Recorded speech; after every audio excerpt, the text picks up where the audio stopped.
আমি মুইজ ভিলেজ ফুডে তোমাদের সবাইকে স্বাগত জানাই। আজকে আমি তোমাদের ম্যাগি বানিয়ে তোমাদের দেখাবো। আমি এখানে দুটো ম্যাগি নিয়েছি, দুটো ডিম নিয়েছি, পেঁয়াজ কুচো আর গাজর কুচো আর একটা কাঁচা লঙ্কা। তোমরা চাইলে ম্যাগিটা কম বেশি করে নিতে পারো। আমি এখানে দুটো ম্যাগি দিয়ে দুটো ডিম দিয়ে আমি ম্যাগিটা করব। প্রথমে আমি গাজর আর ডিমটা খুব ভালো করে আমি ভেজে নেব। এদিকে আমি গ্যাসটা জ্বেলে দিয়েছি আর এখানে কড়াই বসিয়ে দিয়েছি।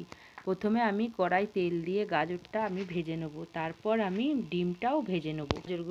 এদিকে আমার গাজরগুলো ভাজা হয়ে গেছে আর আমি 1 কাপ জল দিয়ে দুটো ম্যাগি আমি হালকা সেদ্ধ করতে দিয়েছি। আমার সেদ্ধ করা হয়ে গেছে, আমার হালকা সেদ্ধ হয়ে গেছে। এবার এটা আমি পেতেই ছেঁকে নেব।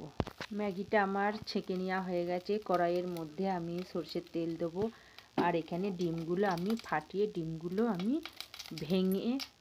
ফাটিয়ে আমি ভেজে নেব। ডিমটা আমার ভালো করে ভাজা হয়ে গেছে, এবার আমি ঢেলে নেব। ডিমটা আমার ভালো করে ভাজা হয়ে গেছে, আমি ঢেলে নিয়েছি। এবার কড়াইয়ে সরষের তেল দিয়ে দিয়েছি, দিয়ে আমি এখানে ডিম, ম্যাগি আর বিট গাজর কুচলোগুলো সব আমি এর মধ্যে আমি তেলের মধ্যে দিয়ে খুব ভালো করে নেড়ে চেড়ে আর ম্যাগি মশলা দিয়ে আমি খুব ভালো করে নেড়ে চেড়ে নেব।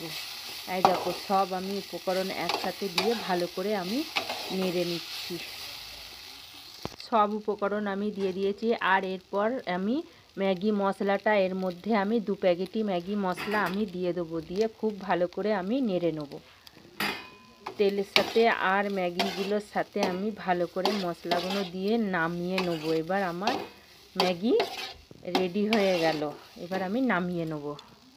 এই দেখো, থালায় আমি ঢেলে নিয়েছি। ম্যাগি আমার রেডি হয়ে গেছে। প্রথম থেকে শেষ পর্যন্ত ভিডিওটা দেখবে বন্ধুরা, আর বাড়িতে এইভাবে তৈরি করে বাচ্চাদের খাওয়াবে, খুব আনন্দ পাবে।